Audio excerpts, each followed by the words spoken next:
Hey, and welcome back to the number one podcast in the world, the Cellarcast, episode 157.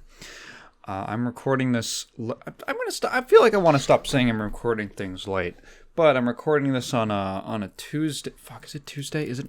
Okay, thank God it's only Tuesday. I've been losing track of time because I've been spending so much time just sitting at my desk and working on this video. I'm gonna be real. I feel like it's gonna be like an hour and a half at least. I'm at like the 50-minute mark, and I'm pretty sure there's still a third of the script left for me to cover. So I'm losing track of time. I really want to get this out before the end of the month. Kat stayed over for a couple days because they were repainting her house, and it was really noisy, so she needed somewhere to stay for a couple days. And you know what? It was pretty nice. It was pretty chill. I told her, hey, I'm gonna be working. Like I need to work on this. So if you just want to like lay on my bed and like sleep or something, or go on my laptop, be prepared. And she was fine with that. We ended up staying at my mom's house for a little bit, and she was really excited about. We don't have any questions from last time, so I'm just going to talk about not random nonsense. She was really excited because in the room we were sleeping in, there was a TV with it was like a Roku TV with there was Netflix on it, and I was like doing something on my laptop, and I hear her go, "They got Ouran on Netflix." Let me tell you about Ouran Highschool Host Club. So I remember being in middle school, and I was around a lot of kids, girls, who, I say a lot, I was around girls who were really into Ouran, and I was like, all right, well, what's it about? And I think I got like halfway through the first episode, and I got bored, and I never finished it. So I didn't even find out the twist at the end of it that I guess like sets up the premise of the rest of the show. But she ended up watching like half of the show that night. She was so happy. She was so happy to watch that again. And you know what? I guess I can give a little bit of an opinion on it. As a show to watch out of the corner of my eye while I'm doing something else on my laptop, not bad. It was kind of funny. She watched the English dub, so I didn't have to read the subtitles, and I could be a little absent-minded. Yeah, I mean, I can see why it was so popular. I don't think there were a lot of shows that were doing that kind of, the term is reverse harem, which I think is a little silly. I get kind of why it exists. I just think it's dumb. I don't know. I don't like the precedent it sets. It's like, oh, it's one girl and like a bunch of guys who may or may not be interested in her.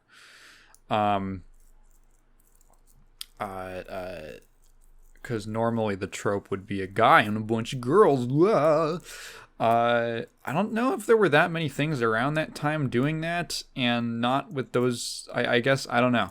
Maybe there was some just kind of secret sauce to how those characters were written or performed that was just really appealing to middle school girls.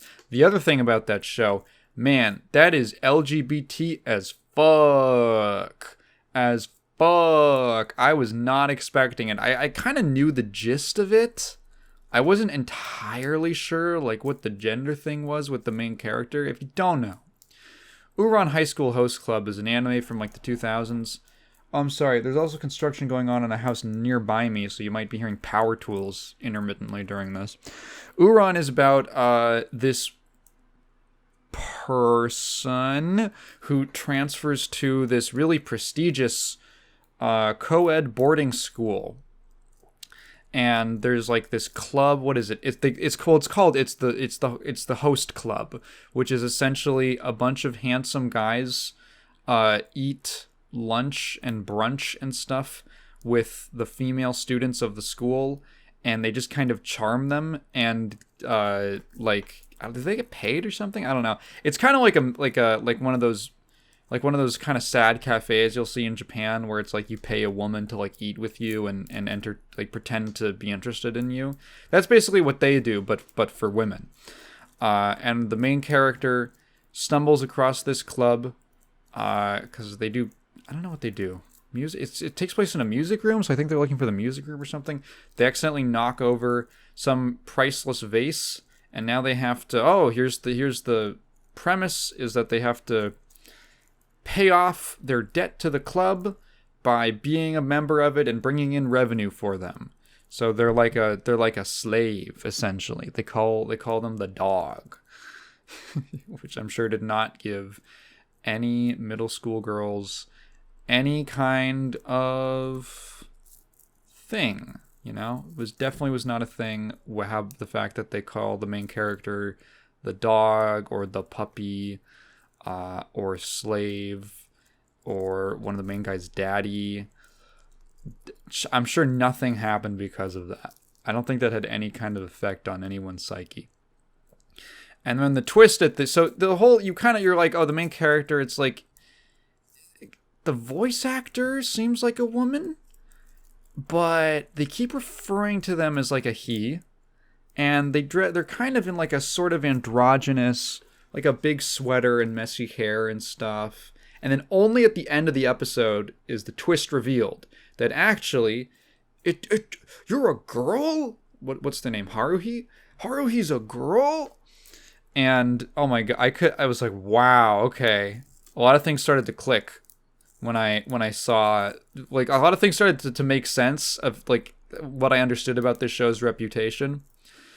Cause they're like, you're a girl? And she goes, well, biologically speaking, yes. And I'm like, oh shit, here we go. She's like, oh, but I don't really care. Like, I don't really mind if you treat me like a guy or something. Like, it's not a big deal to me.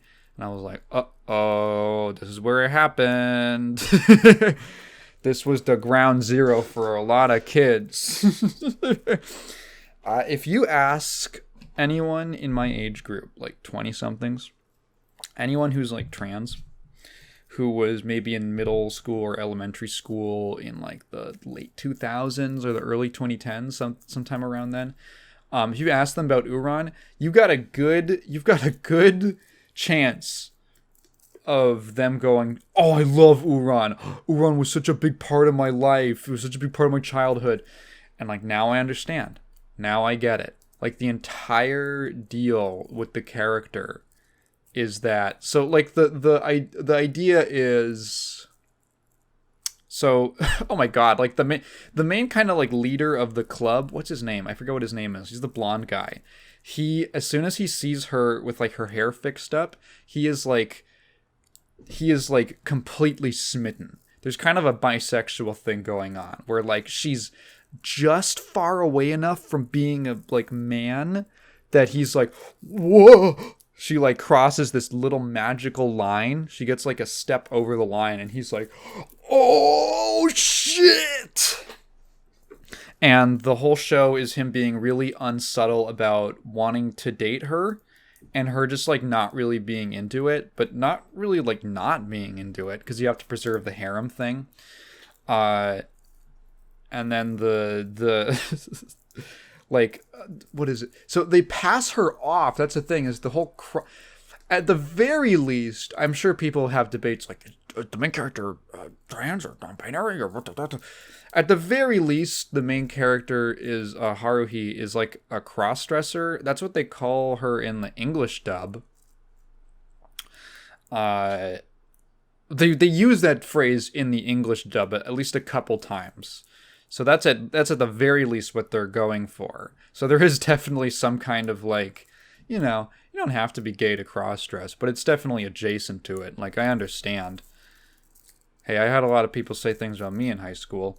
So when so she's like pretending to be a boy, but just like a really pretty, cute boy, right? Who's like, ooh, kind of has like a feminine charm. Although I really do like the main voice actress's performance. I really like the monotone, like very flat delivery of a lot of her lines, kind of nasally. I thought it was actually kind of cute. And the way there's just like, yeah, there's definitely something going on in these scenes where like this girl is pretending to be a boy and sitting at a table eating food with like girls but who think that she's a boy, and she's like charming them and making them fawn. And like there's a lot of different people who probably watched this show, and it did something to their heads, you know. I think I understand that. It was just kind of like a little crazy to just be like an observer to it. And Kat was just hooked. And I did ask her, I was like, hey, do you think, Kat's so funny. I was like, hey, do you think that, because she watched it when she was in middle school before she was out and everything. I was like, do you think that this show, like, do you think you really liked it? For that reason? Do you think like subconsciously it really appealed to you for that reason? And she goes, oh, now that I'm rewatching it, like I can't, like maybe you're right. Like I think maybe I do. Kat's so funny. I love her. She's like, one time I was like, I asked her something like, hey, do you ever look back on your childhood and you think that you see like signs that you were trans or something? Like, you think back and you're like, oh, yeah, now I see it. Now it makes sense in retrospect. And she thinks for a second. She's like, no, not really. And I was like, oh, okay, all right. And then I just we were like eating lunch or something. I just kind of went back to eating. And then a couple moments later, she goes, actually, whoa, now that I think about it, I remember watching Cinderella, the Disney Cinderella, and the scene where she gets like the pretty dress and everything. I remember thinking like, wow, I wish that was me. And I was like, oh, that sounds like really blatant. That sounds really blatant. That sounds like something that you would probably, like within the first month of coming out, you would or like realizing that about yourself, you would probably think back on that. And with like, you know, it would take like 10% of your capacity to be introspective before you realize that. Like that, and she's been out for like 7 years or something. And I'm just looking at her and she's like, this is like how archaeologists feel when they find a dinosaur bone. And I'm like, yes, it is, honey. I'm sure it is. I love learning stuff like that about her. And I'm like, she'll just say things like that. And I'll be like, did you never think that maybe that was like a sign? She's like, whoa, you're so right. I'm like, she is so funny. She is so funny. We went to a beach the other day while she was over on like Sunday. We went to the beach, and with like a bunch of her friends, and one of my friends drove us. And my friend was like, "Hey, you know, we had like a tent set up on the beach because it was like windy and, you know, get out of the sun and all that." My friend was like, "Hey, you know," they told me after the fact that they're very used to being the third wheel. And so at one point they say, yeah, I'm gonna go get some corn dogs. You know, I'm gonna be gone for like 15-20 minutes to like leave her and I alone, like at the tent. Well, you know, like her friends were out doing something. You know, give Kat and I a little bit of alone time. And I just took a nap. Like when they got back, I was just conked out. They were gone for like, I took like a 15-20 minute nap. Dude, that was an awesome nap. It was great.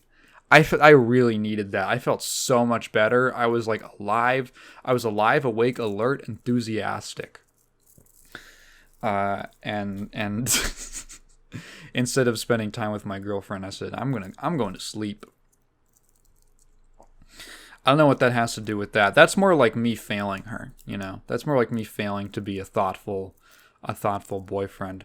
Although she did drag me to like a boardwalk with a bunch of like carnival fair stuff, and I do not like that shit.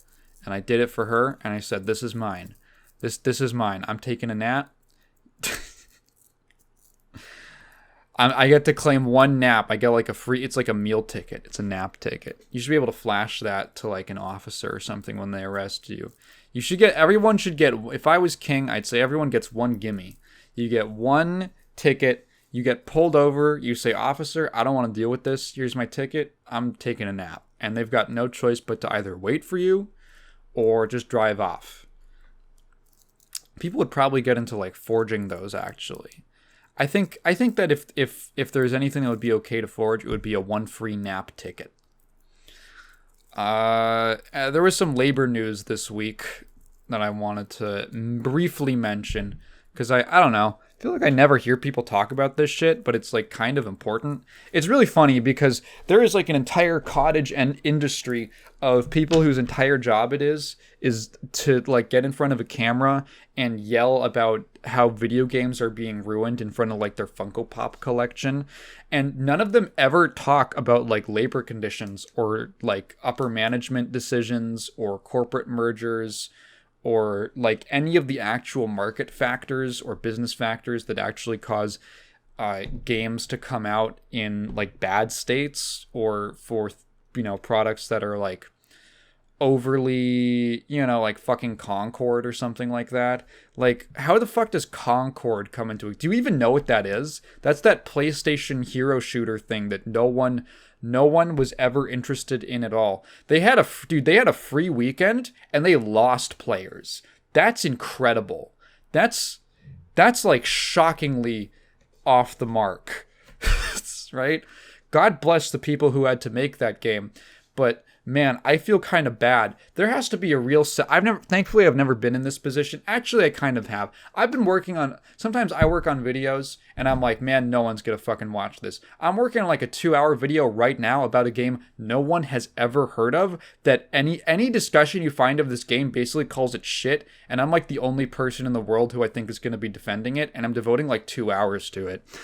And I'm working on this. I'm like, man, no one is going to watch this. No one is going to be interested in this. And there is like a certain kind of dread that comes with that.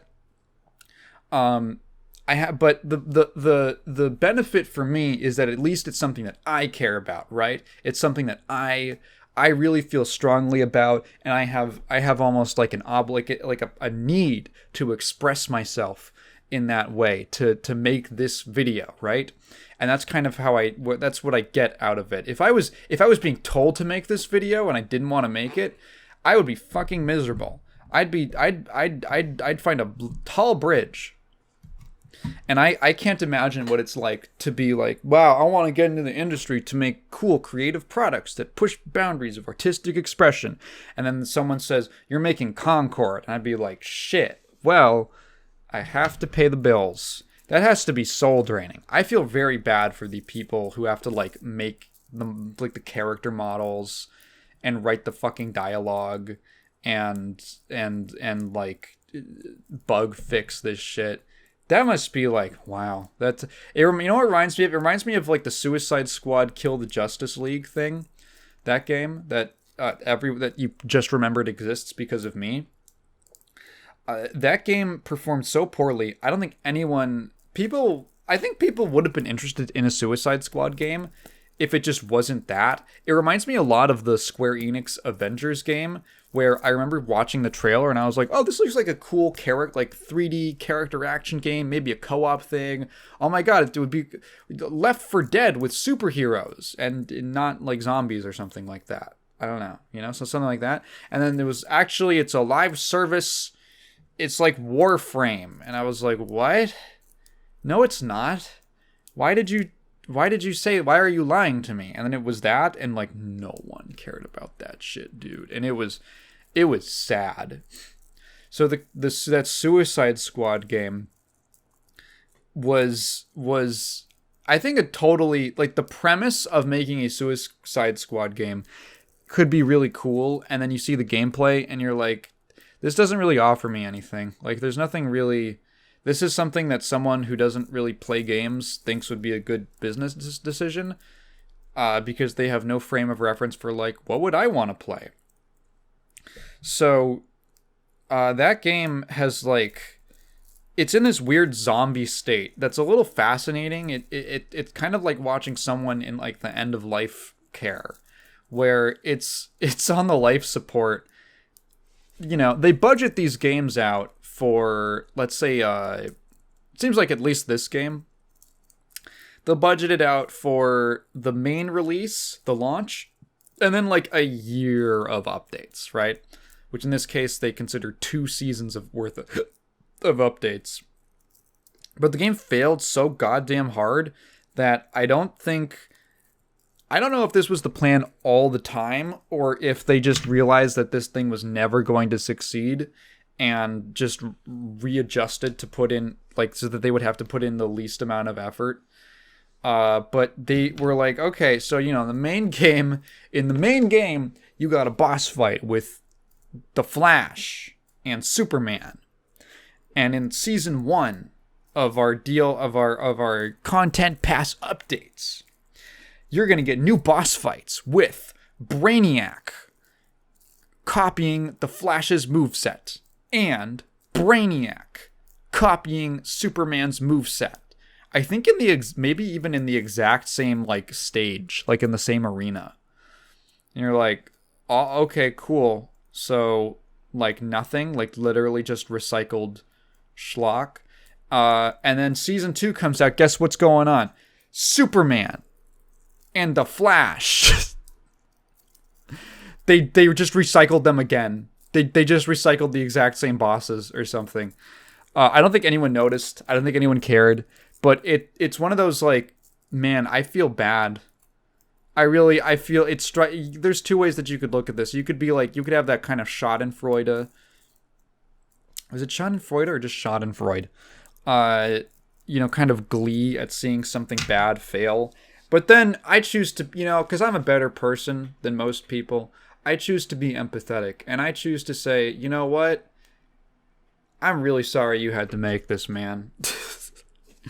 I'm really sorry.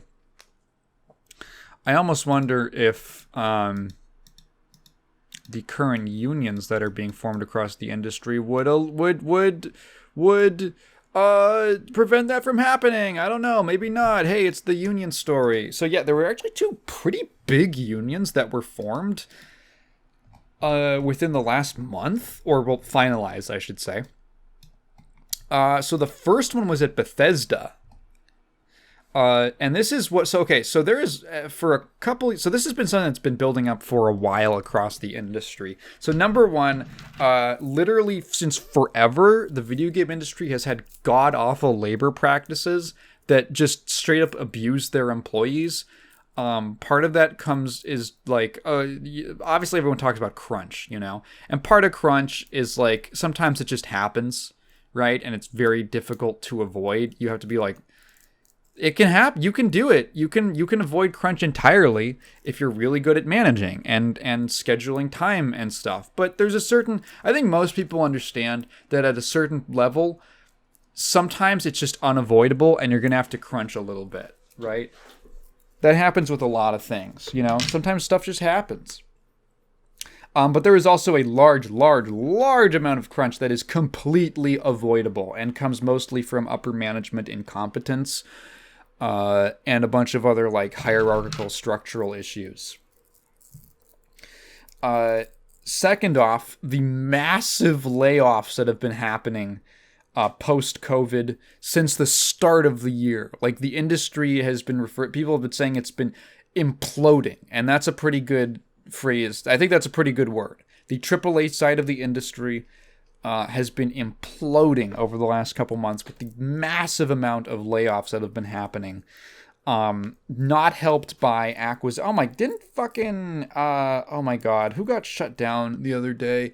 Just some like acquisition happened and then Humble Games. Yeah, that was awesome. So Humble Games, indie publishers associated with Humble Bundle.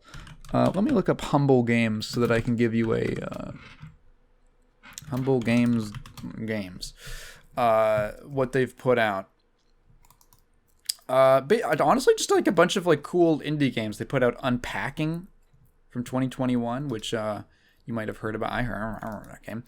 They put out Slay the Spire, This is publishing, by the way. Coral Island, A Hat in Time, Staxel, games you may or may not have heard of, but generally a very well regarded indie game publisher was purchased by somehow, like, their fucking parent company or something was purchased by Ziff Davis, the publishing, like, physical media, digital media, like, text, like, magazine publisher, for some reason bought them. And then they were like, internal what was it, documents or interviews or statements from people basically revealed that the people at Ziff Davis did not know how the video game industry worked, and were just like, what do you mean it's going to take more than 6 months to get a game out? Huh? That's not how magazines work. And it's like, what? You didn't know that what? How did you invest? Like, a lot of the people who run these companies are really fucking stupid. They are really stupid. And it's made me a lot less reading a lot of these examples. Like, there was a story of, so all of Capcom's shareholder meetings are, like, publicly available to go read through. And one of them was literally just, this was making the rounds on the Twitters the other day. One of them was someone asking, so why don't you just release Monster Hunter a year earlier? So that way you would make more money faster. And the Capcom person had to be very polite. Like, you should call that person a fucking idiot, and, like, why are you even invested in this company? Why are you even investing in this company if you have no idea how the industry works? And they had to be very polite and basically explain, you know, we set these deadlines so we can deliver the best possible product that will grow our whatever, you know? Like, a lot of the people, I have no respect for billionaires. I don't think you can become a billionaire. I think you could probably become a millionaire by being smart. I don't think you can become a billionaire by becoming smart. You could probably get somewhere along there by being smart. But you just, honestly, I feel like it's complete dumb luck. I do not have any faith at all in people who invest in companies. I think it's, people are like, oh, you should invest your money. Invest your money. I'm going to paint with a very broad brush. But honestly, I'm thinking, like, I don't know if I know enough about most industries to actually confidently invest in them. So I think I'm just going to do what people in the Depression did. You know, people who lived through the Depression, like your grandpa from the 30s, and just take my small amount of money and stash it under my mattress. So hopefully it won't get completely wiped out when all the banks go under again. What are we talking about? Right. So Bethesda has formed a wall-to-wall union, and this is pretty big. So where this union stuff began was mostly with QA, because the QA departments and QA companies had, to be fair, kind of like the shittiest end of the stick, because the people in top management basically considered them slaves and second-class citizens, maybe even third-class citizens. QA got essentially no respect. Oftentimes their names would be left off of projects, like in the credits entirely. I've heard a lot about that. Just like shitty working conditions, shitty pay. So it started in QA. I remember a story. So the other wall-to-wall union was at Activision Blizzard. Or specifically, Blizzard Entertainment. Was it not?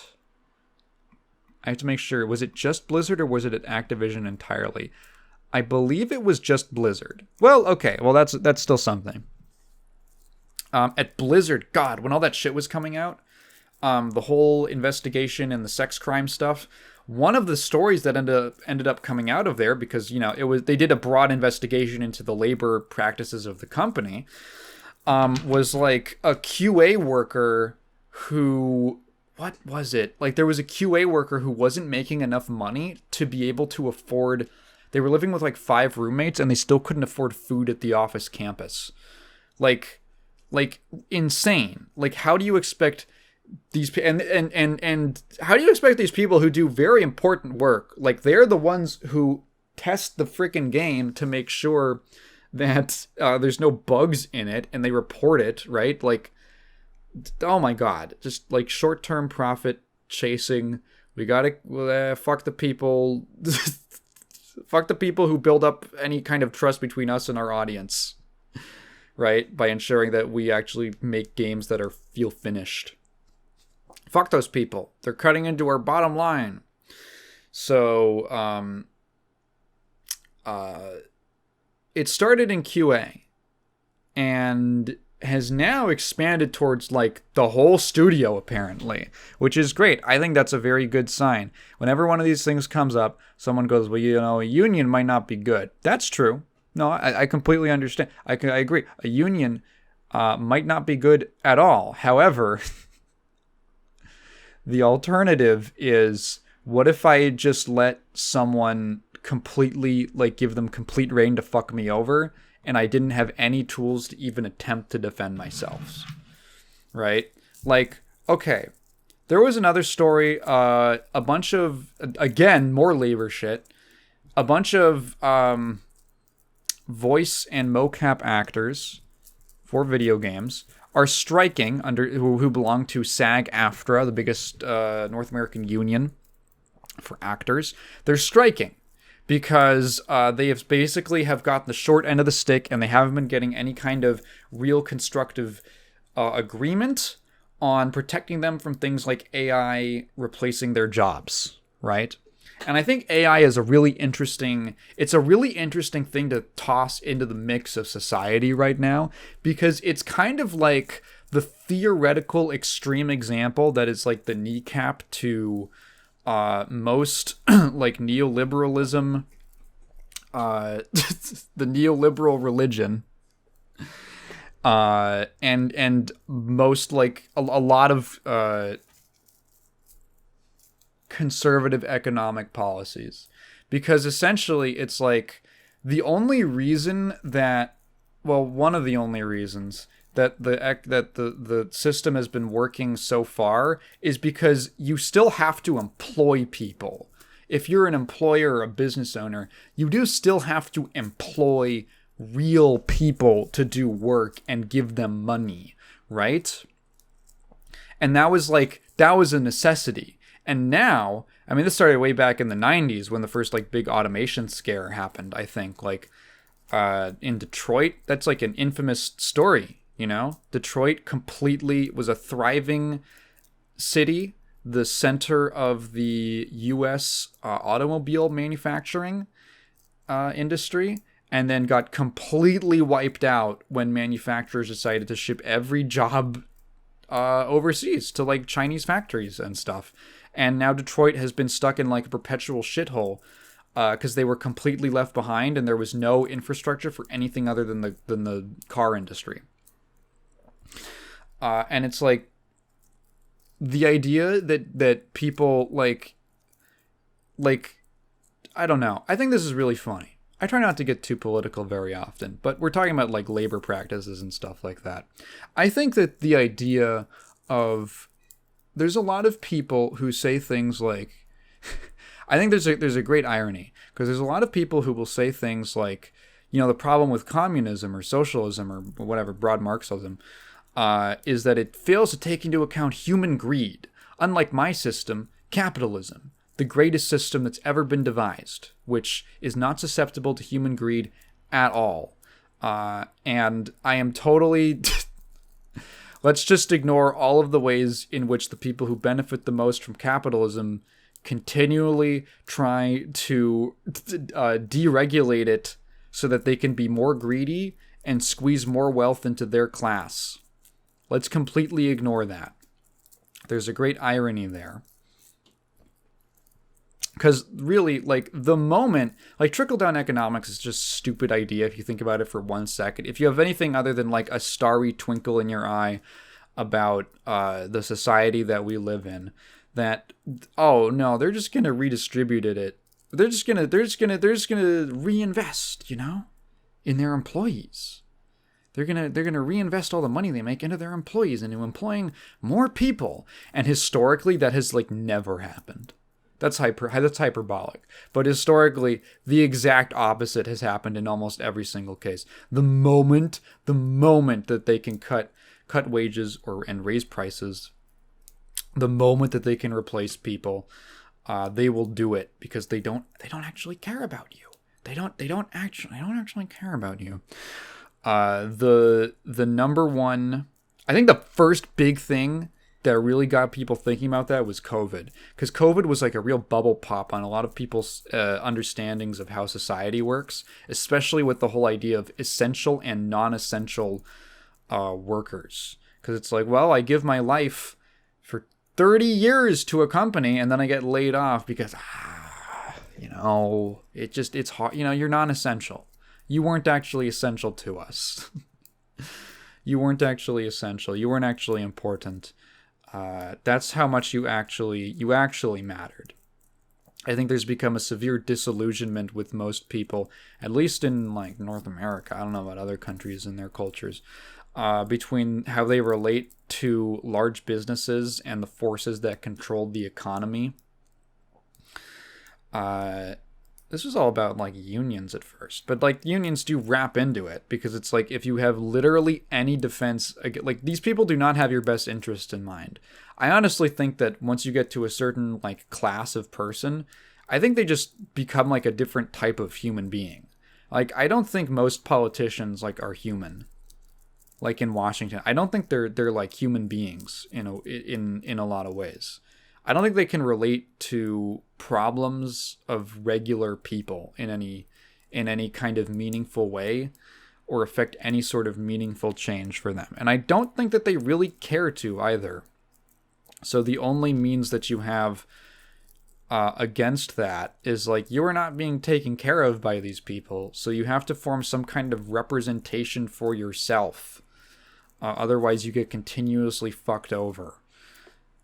Hey, the election's coming up. Isn't that exciting? Anyway, I think that the more unions inside of video game industries is probably a net positive. I would guess so. I would be very curious to know what the end results of these are once we're a couple years down the road and we have some more actual results to show for it. Like, hey, what kind of games come out? Are they generally, more complete? Like, one problem, so the Blizzard thing is kind of important, because I remember one problem with, I heard from like World of Warcraft players, was Blizzard continuously cutting down on the QA staff, and essentially, they essentially use, so World of Warcraft has like a public, not a public, I think it's like an invite thing, but it's not super hard to get in. Like basically a beta server, a beta test server, like a live testing server, something like that. And over time, I think it started out as something that was a little more experimental, and then over time they leaned on it more and more as they started cutting down their QA to the point where essentially the players on the beta server are the QA testers for the game. They just outsource it to the player base, which is insane, and it's resulted in the game becoming significantly buggier and buggier over time, and every release being more fucked up because the game is just too complicated, and these players are not professionals at doing this. The company refuses to put in the time or effort or investment to actually deliver on something that's like polished and complete, and it begins to deteriorate their product. Wow, what a crazy... I never would have guessed. Hey, here's another interesting thing. That's basically all I have to say about that. There was a really interesting study. Speaking of Activision, as they call it in France, there was a study by... Let me grab... Who? Oh my god. I have the PDF up. I want to remember... I have to look this up now. Activision... Here it is. Let's see. Someone on Twitter by the name of @therami, Rami Ismail, published. So I think Activision Blizzard actually just published this, but they this user just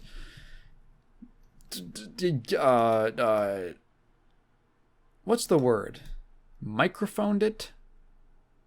They made a post about it. A 25 white page document that includes an amazing A/B test where they secretly progressively turned off skill-based matchmaking and monitored retention, and turns out everyone hated it, with more quitting, less playing, and more negative blowouts. So that's a pretty good summary of the overall thing. But I'll include a link to... I don't know if I include a link to like the document itself, but at least their tweet. Because this is a really fascinating paper. I've kind of skimmed through most of it and done... I haven't done deep reading on the whole thing, because a lot of it is just like... there's a decent chunk of it dedicated to the specific way that Activision groups players by skill and how they do their calculations and stuff like that. And very fascinating stuff. But just like my eyes glaze over a little bit. I have to focus up the teensiest amount. However, there's some neat, pretty graphs that show off some very interesting information. Basically what they said in the tweet about skill-based matchmaking and people not actually liking it when it's turned off. So, if you don't know, skill-based matchmaking is the idea that the game, an online multiplayer game, has some sort of function, some sort of system for taking your relative level of skill, analyzing your performance, and putting you into a skill bracket, sometimes based off of like your rank or whatever, but also a number of other factors like how you play, your average score. It depends on the game. But it essentially it identifies what kind of skill bracket you belong to, and then it tries to match you into games with people around your relative level of skill, because the most fun games that people have are close games. People have the most fun when you are playing against people who are either a little bit better or a little bit worse than you, or maybe on your same level. That rough distribution. People like playing people around their same skill level. I'm sure you've had that kind of experience before if you've played a lot of online games. I've had that before. It's when you're playing against, if you're not very good at a game, like I've played a lot of fighting games, and fighting games are filled with, there's a lot of fighting games you go play, and it's just really good players who have been, especially if you go play old games, people who will freaking wash you for literal hours. And hey, that's got its own appeal. There's people who can enjoy that. I can get some stuff out of that, right? If I'm really focused on improvement and everything like that. But when you match up against someone who's like about as good as you, oh my god, it is so much fun, dude. It's like some of my best memories of playing the game. So this revealed... Despite how on paper this sounds like a good idea, there has been a surprising pushback against the idea of skill-based matchmaking, specifically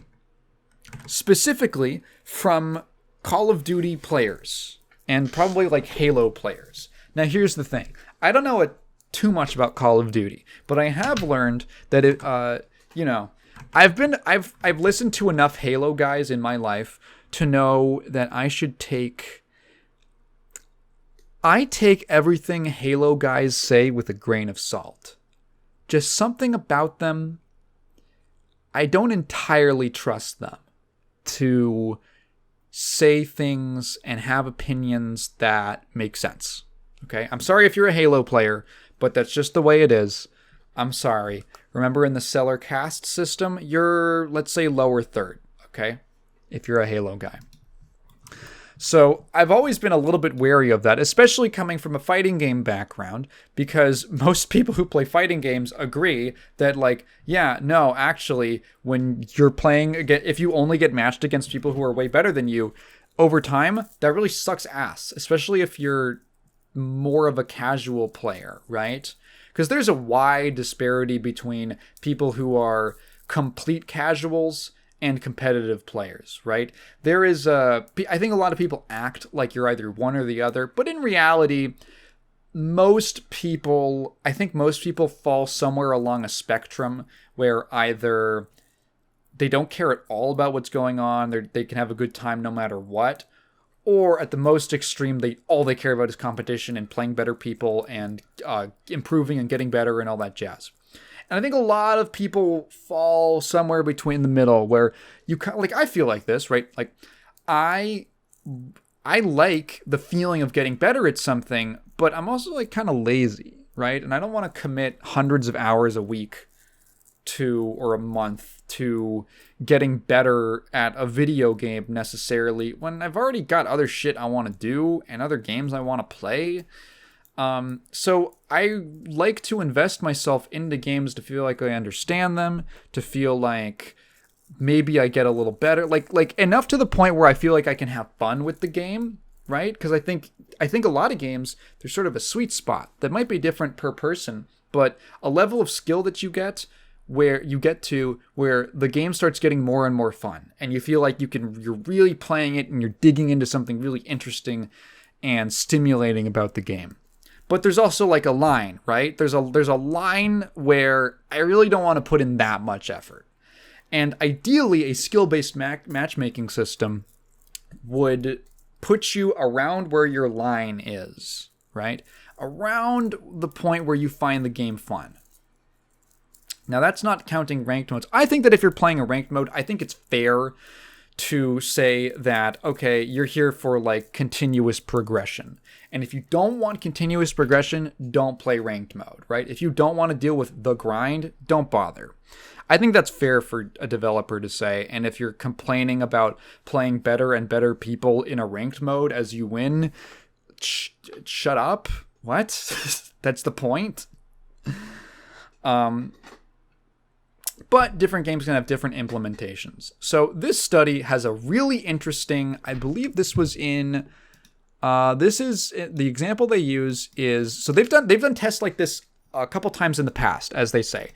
This time it was run in early 2024. They called it the deprioritize skill test, which is really funny.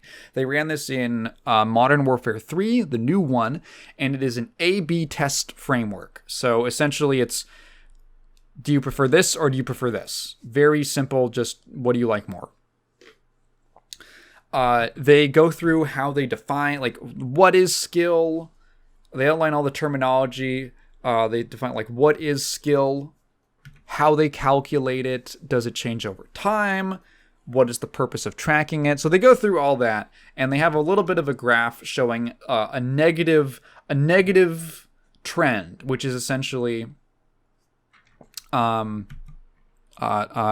see.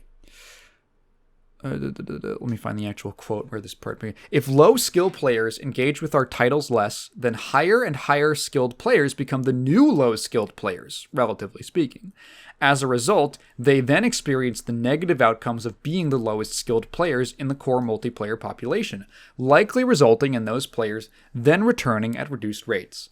This ultimately becomes a feedback loop, likely resulting in a player population of only the best of the best and a very unwelcoming experience for any new players. Fighting games run into this problem. As this would adversely impact the overall player pool, the net result would be a negative experience for all players. So essentially you have a wide range of people. Once you have a lot of people playing a game, you're going to have, let's say, like a bottom third, a middle third, and then like maybe start chopping it up as you get higher and higher into the top 10% of players, top 5% of players. But if the lowest skill players in that group start leaving over time, let's say you take all those people out, well, suddenly you essentially stretch that out. So you stretch the remaining people out across the population. So the people who were like mid-tier, like pretty good at the game, are now the low-tier players relative to everyone else, right? So now they're the low tiers. They're the low skill players. And then they experience the bad effects, and then they start dropping out. So this is essentially a vicious cycle that starts eating away at a game's population. So skill-based matchmaking is meant to counteract this and ensure that people do not have negative experiences that cause them to quit the game, that they actually enjoy the game. It's funny because it's Call of Duty. So they ran this experiment where they took, what did they say? 50% of players in North America had, they essentially had skill de-emphasized in the matchmaking. So they didn't exactly turn it off. They said that if they had turned it entirely off, the results would have been likely even more extreme.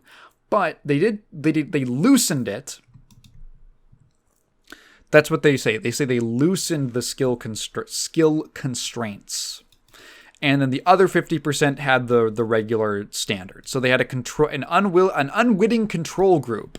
And after 14 days, there is a graph, and it is pretty surprising. So, well, it's interesting. I don't know if it's surprising.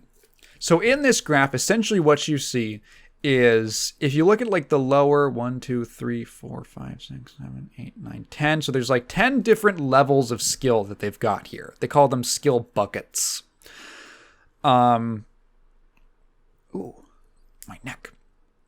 So if you look at the bottom 3, I did some quick math on this. If you look at the bottom 3 skill brackets, let's call them the low skill players, right? The general, like the lower end of the skill floor. In total, they lost 3.75% of them after just a month. Half a month. After half a month.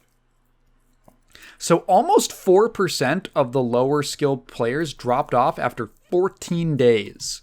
So if you were going to... That's almost 8% in a month. That's actually like a lot, right? That builds up very fast. They even say... So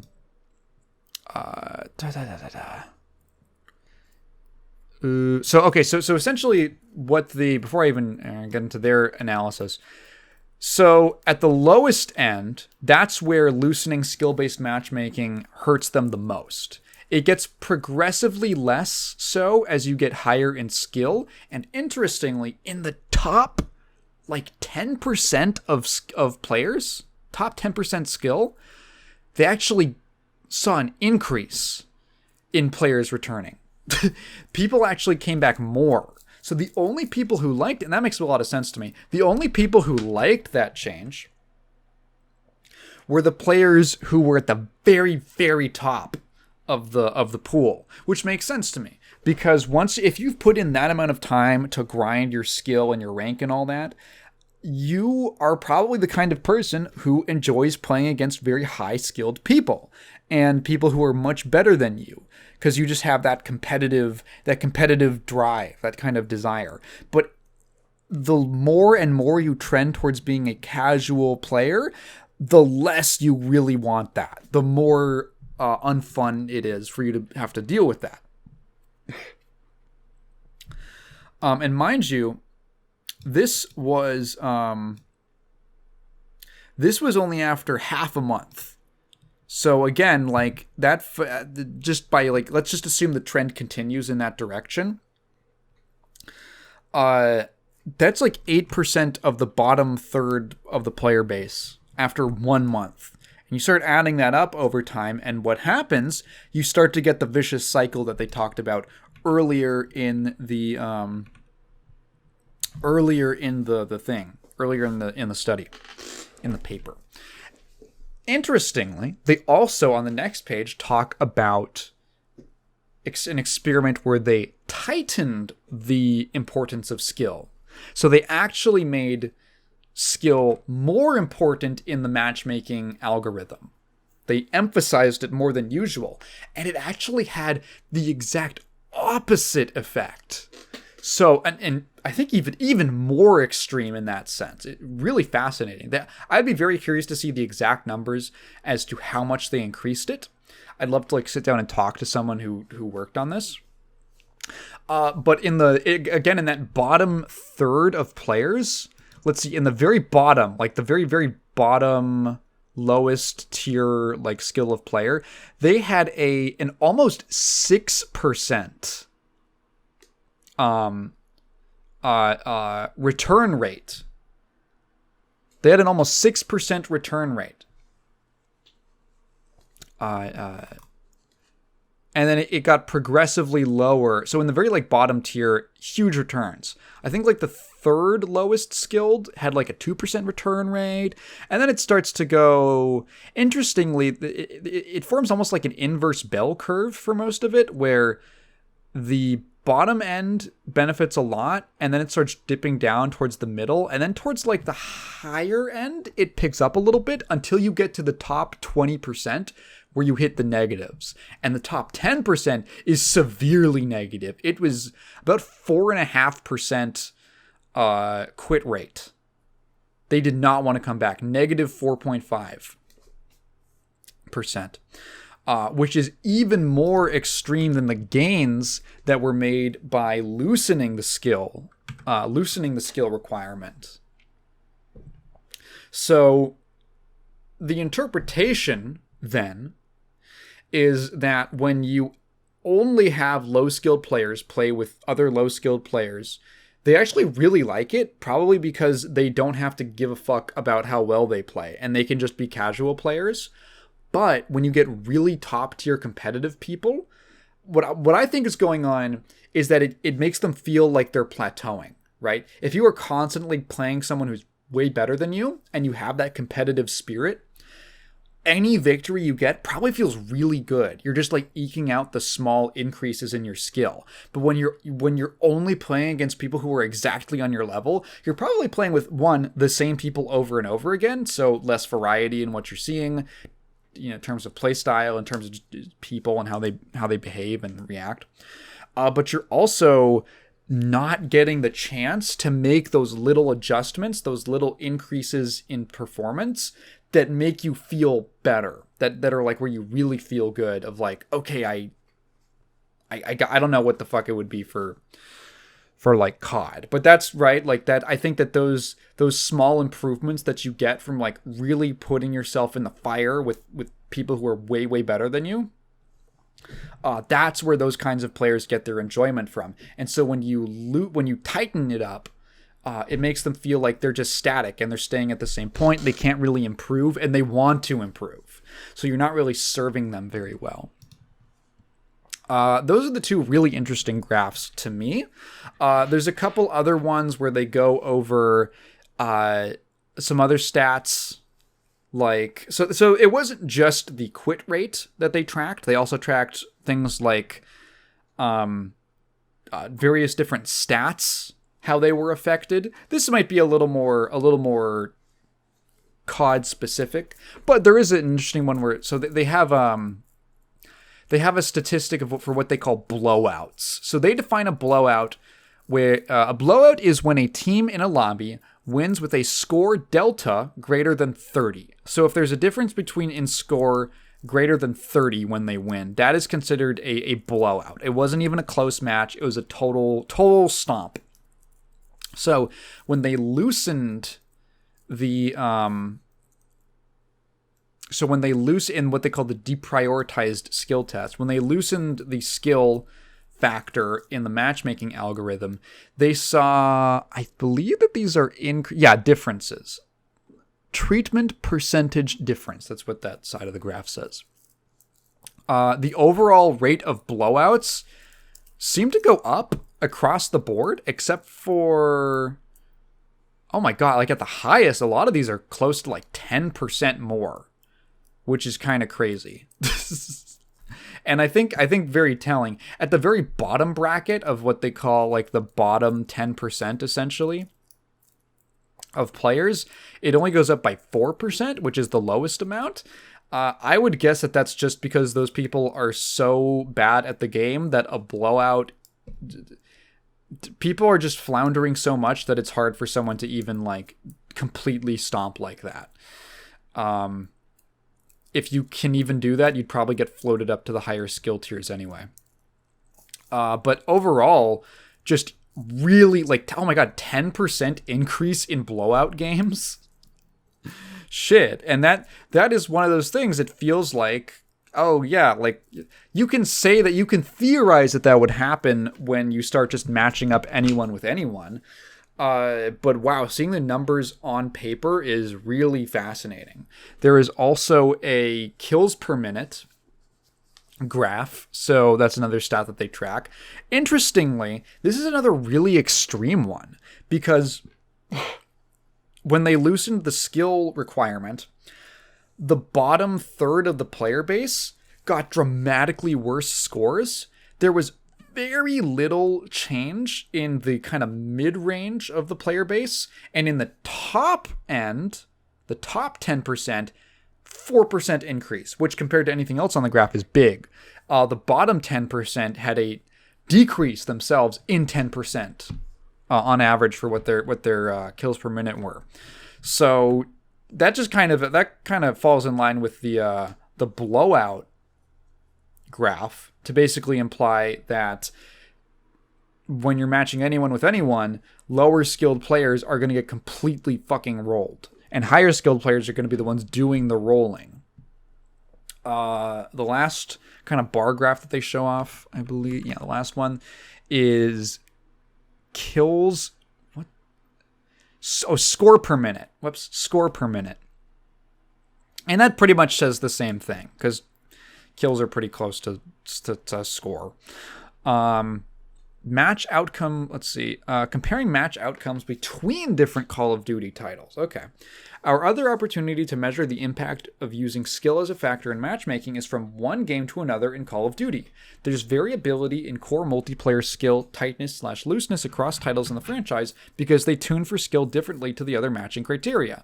Okay, so basically what they're saying, I believe, is that because the CODs are made by different developers, they all control for skill a little bit differently, and so you can use that to compare what are the effects of the different approaches. We compare across games by amalgamating player match outcomes between two different games with different approaches to skill, one tighter, one looser. Match outcome is a broad metric encompassing many factors. Leaderboard placement, regardless of team, interactions with game systems like kill streaks, and interactions with the objective, such as hard points. We can then look at match outcomes between two different games across the skill distribution. So this is a bit more of a complicated graph that they've got here.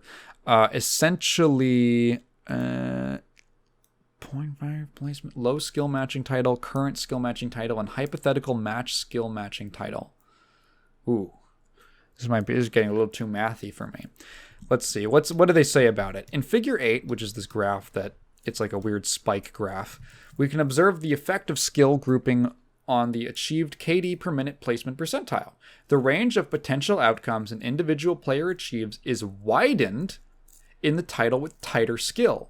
In the title with low skill matching, a bottom decile player will place in the bottom half of a team deathmatch close to 90% of the time. In the title with tighter skill, a bottom decile player only experiences this about 75% of the time. So, using skill in matchmaking does not necessarily flatten the outcome graph. It reduces the severity of the slope. A completely flat outcome is included as reference. Okay, so that's what that part of the thing is. Even with more consideration for skill in matchmaking, higher skill players perform better than lower skill players by a significant margin, and still perform far better than they would if skill disparity was the top priority of the Call of Duty matchmaking system, which it is not. So essentially, their conclusions are that basically what every COD player has been denying for years, which is that skill-based matchmaking makes the worse skilled players experience slightly better, to the point where instead of placing well 1 out of 10 games, you'll get it 1 out of 4 games, which is actually a pretty big difference. The difference between 4 games and 10 games is quite large, but it's not so much so that it completely annihilates a better player's ability to win. It just kind of helps out the lower skilled players. So then after that, they jump into like how they actually calculate players' skill and everything, and it's all very fascinating and full of lots of math. It is a very interesting study, and it reminds me a lot of... the complaint I see with COD players is that the skill-based matchmaking in COD, I don't know if this is true or not, or if there's anything scientific to really back this up. If the matchmaking is too sensitive, that you do well like 2 games in a row, and then the game immediately punishes you. Now, that kind of... The game, they say punishes you by immediately putting you like way out of your league instead of a gradual increase in skill of who you're being matched with. So I can believe that the algorithm is not super well tuned, or maybe it doesn't have enough data to accurately put the right players with each other. The fact that there's a new COD game every year and you're practically starting from scratch every single year, and you don't have a good amount of time to like build up, okay, this is a long-time player who's really good at the game. We can use them as like a post for how, like, what is a high skilled player to match someone with, right? To create some kind of incline. I can believe that. I have an interesting, I guess, history with skill-based matchmaking, because my first real run-in with it was the first competitive game I ever really played, which was League of Legends. And I kind of despise the game's matchmaking system, and it's one of the biggest reasons that eventually completely turned me off of the game. Because, okay, what I hate about it is that the matchmaking in League, to me, it was pretty clear. This is like pretty common knowledge. I don't know if they've changed it since I stopped playing. I imagine they haven't. It was designed to keep you at an exact 50-50 win rate. Like an exact 50-50 win rate.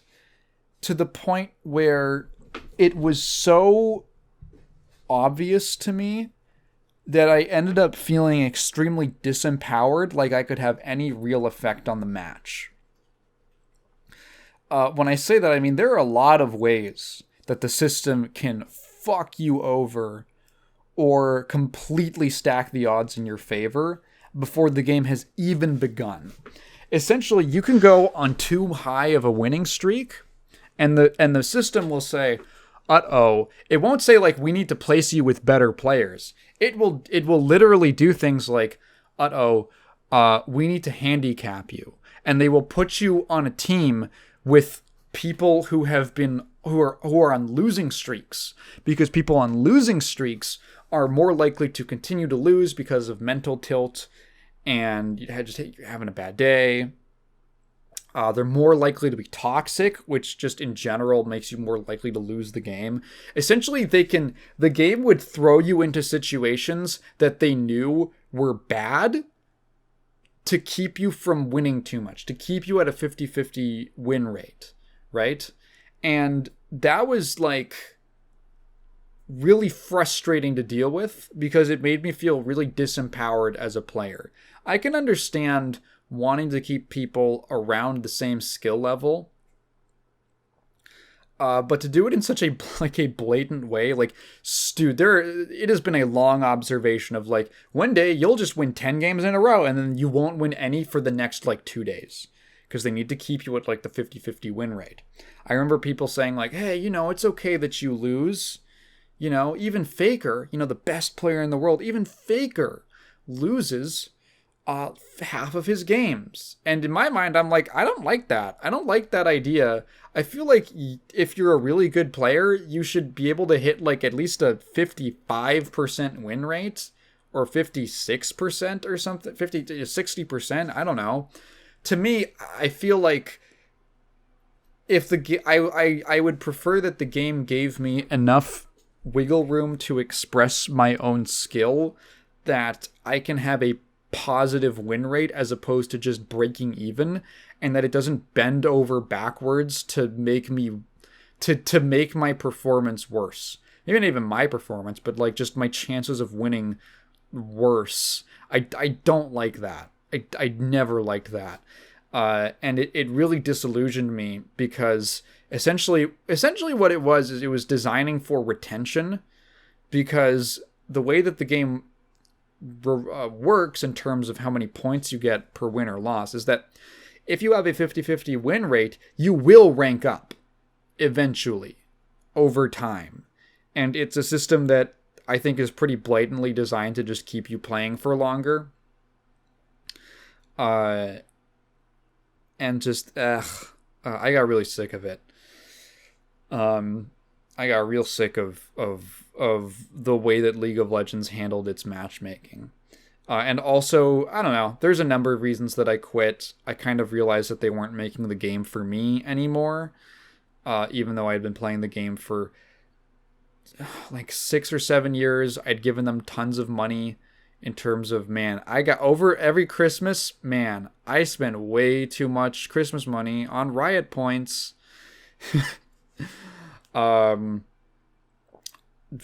was like a consistent player of theirs, and I felt like they were really not going in a direction that I liked, that I didn't agree with. I didn't like the emphasis on like competitive esports shit. I didn't like how team focused the game was. I feel like, I don't want to suck off TF2, but man, they really figured that shit out. They designed a game where one person,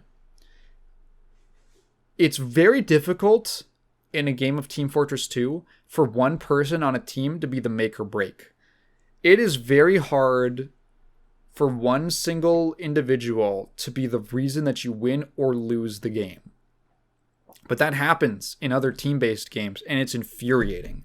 And the fact that that doesn't happen in TF2 because the game is not designed in a very snowbally way inherently. There are snowball... It's funny because Payload is such a... You would think of it such a snowbally game mode, and yeah, it technically is. But also, it's only snowbally if, like, people cooperate. And oftentimes that doesn't happen, which is great. The game has like a built-in assumption that you're not going to cooperate with people, and that's kind of when it's the most fun. And those brief moments of cooperation end up just being like these cool little moments. I don't want to get too sidetracked talking about how great of a design TF2 is, and how I feel like every single competitive game should follow its same kind of like core design tenets and philosophies. I've talked about that at length other times. Excuse me. Yeah. Anyway, that's a fascinating study. I will go link it in the description for you to read it. I want to talk about, Bleach Rebirth of Souls. Now, I was very interested in this game. Obviously, I'm a big Bleach shill. And the fact that I was the one telling people, hey, people were saying, oh, it's an anime arena fighter, pack it up. I was the one saying, hey, hold the phone. Hold the phone. The developer has a history with making competent 3D action games. Let's see what the game's actually like, because there was very little gameplay. They ended up releasing a kind of gameplay overview trailer, as well as 3 character trailers, which, I'm going to be honest, are edited way too quickly and didn't give me a very good idea of... I had to rewatch them a couple times to kind of figure out what they're doing. And then once I figured out what they're doing, I was like, what the fuck? You should tell people about this. Don't be like Kunitsugami and not fucking let people know what kind of game this is. Because guess what, baby? Bleach Rebirth of Souls is a spiritual successor to Dissidia. I win. Taigen wins. It's crazy. It's like someone was making a game specifically for me. They said, let's make a Bleach game and let's make it like Dissidia. So I've explained kind of how Dissidia works before, right? I would consider Dissidia to be like the gold standard of anime arena fighters. I haven't played like the Naruto Ultimate Ninja Storms or the things like that, but in terms of like actual solid, really interesting gameplay, I think Dissidia is like the gold standard. I think it is really hard to match, and it's frustrating that nothing has ever tried to emulate what it did, because it's such a cool, interesting system that creates so much natural, cool moments. And finally, someone's trying to do it again. So it's not like, from what I can tell, it's not like the exact same system. It's not just like a complete rip-off. They're doing a couple things differently. There is also a lot of reworks to it, and you know, it's their own interpretation of it that I think a lot of those reinterpretations have to do with making it more themed to Bleach. So essentially, if I had to distill Dissidia's combat and what's unique about it, it's that you use one kind of attack to lower an enemy's one of your enemy's resources while building up the same resource for yourself, and then you spend that resource with a different type of attack to do damage to your opponent's actual health. That's basically how Dissidia combat works. And, you know, funny enough, it transfers really well to a Bleach game. They've essentially done that here, except where in Dissidia it was bravery that could then be spent to deal damage to their health. Here it is spiritual pressure, which builds up a resource that it's called like the EX meter, I think. And you can spend your EX meter to you deal damage to their spiritual pressure to build up your EX meter, and then you spend the EX meter to deal attacks that take out your opponent's stocks, essentially. They call them konpaku, which is just soul in Japanese. And it's kind of like stocks, sort of, in Smash. So you build up, like, I think, like 2 bars of EX, and your attack will take out 2 stocks of their soul thing. So that's cool. The reason I say it's like Bleach flavored is like that's kind of how Bleach works. If you haven't seen the anime or read the manga or anything, characters in Bleach have a spiritual pressure, which is basically just how strong they are, because everyone's like soul spirit people. And if you are not at least like around someone's strength or higher, you literally can't hurt them. Like, Ichigo, when he fights Kenpachi for the first time, he, like, smashes his sword full force against Kenpachi's chest, and it's just like, boom. It's like he hit him with a pool noodle or something. He literally cannot cut his skin. He can't do anything to him because his spiritual pressure is just nowhere near Kenpachi's level, even when Kenpachi is, like, super suppressed, because he, like, has specific, like, ways of he basically handicaps himself. I love Kenpachi. He's like super suppressed and all that, and Ichigo still can't fight him. So a lot of Ichigo's fights, especially in the early parts of Bleach, are actually like wars of attrition, where he's just trying to wear down the opponent and outlast them, and he's always on the back foot. Till they like kind of spend their... wear them down to the point where he can kind of like power up and tap into like his fucking anime protagonist comeback factor, and then overpower them and win. That's how a lot of like Bleach fights go. And so the idea of like, okay, you use what they call spiritual pressure attacks, which are like bravery attacks from Dissidia, I guess, to attack their spirit pressure. And then that builds up your EX bar, and then use your EX attacks, like the HP attacks from Dissidia, to deal damage to their actual health. There's a couple others, so I'm not sure like what happens when you completely run out of spirit pressure in Dissidia. If you dropped someone to 0 bravery and then hit them, if you reduce them below 0, you would inflict, it was called a bravery break, and you would get a huge bonus to your own bravery. And then it would become essentially, their bravery would start like ticking up super fast all the way to the regular like base threshold that they start at. And during that time they couldn't be damaged. And I think any damage you did to them while they were in that recovery period would like always be like a critical. So you would gain like even more bravery for it. It's kind of like a win more, lose more thing going on.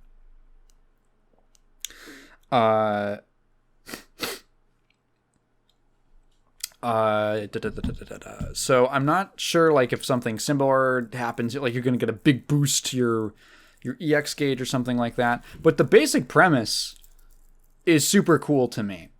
It also looks like they're only covering the Soul Society, which I think is funny because remember how I said, yeah, in the trailer the only gameplay you really see that you can make out is Ichigo versus Byakuya, which is the last thing that happens in Soul Society, like the last fight. And then in this, again, in the gameplay overview, they have Ichigo versus Byakuya, so I have no idea like what the... This is like doing the Z Saga, or like the Dragon Ball Z, a Dragon Ball Z game like this that goes up to Frieza, and then just having the Frieza fight be all the examples. Which, like, yeah, I mean, I guess it's been around for a long time. People, if you're interested in this game, you probably know that that's what happens in the story. That they kind of build up to Byakuya and Ichigo having a showdown. It's just kind of funny to me that that's what they would do. Not like against Renji or someone like that. Like, oh, just an Ichigo rival character. So yeah, it looks like they're only going up to Soul Society. Also because Uryu is in his Soul Society outfit specifically. He's in that design. There seems to be some kind of a comeback factor. I think it might happen when you're low on like stocks or maybe low on spirit pressure. I'm not sure. For Ichigo, it looks like he gets he gets like Bankai. I think it puts him into his Bankai, which is very, very appropriate. That's kind of how it works. Or it gives him the Hollow Mask, which would also be like, yep, that's his comeback. That would actually be more appropriate for a comeback transformation for Ichigo, because that's like the whole thing is whenever he's getting weaker, he like has to... It's like the temptation to give in to the like animalistic power of the Hollow inside and all that. You know, anime shit that I love. It actually genuinely looks very cool. I am more interested in it now. I'm more interested in it now than when even the trailer came out, just because the gameplay is so cool. You know what they haven't showed off is movement. They haven't really showed off any movement mechanics. One of the core things that I think of when I think of Dissidia is how crazy movement is in that game. You've got like wall running everywhere, like on literally everything. There's a dedicated button essentially it's the triangle button. You go up to a wall and a little arrow appears on it and you just hit the triangle button and you just snap to the wall. And there's like all sorts of aerial stuff that you can do. Directional air dodging, directional air dashing. You can get 8-way, like omnidirectional air dashes. You can have, there's like rails that you can grind on, like Sonic the Hedgehog, and dismount at any time. And like you can stall your air momentum and like guard by like blocking and stuff like that, or doing attacks. Different attacks will affect your momentum in different ways.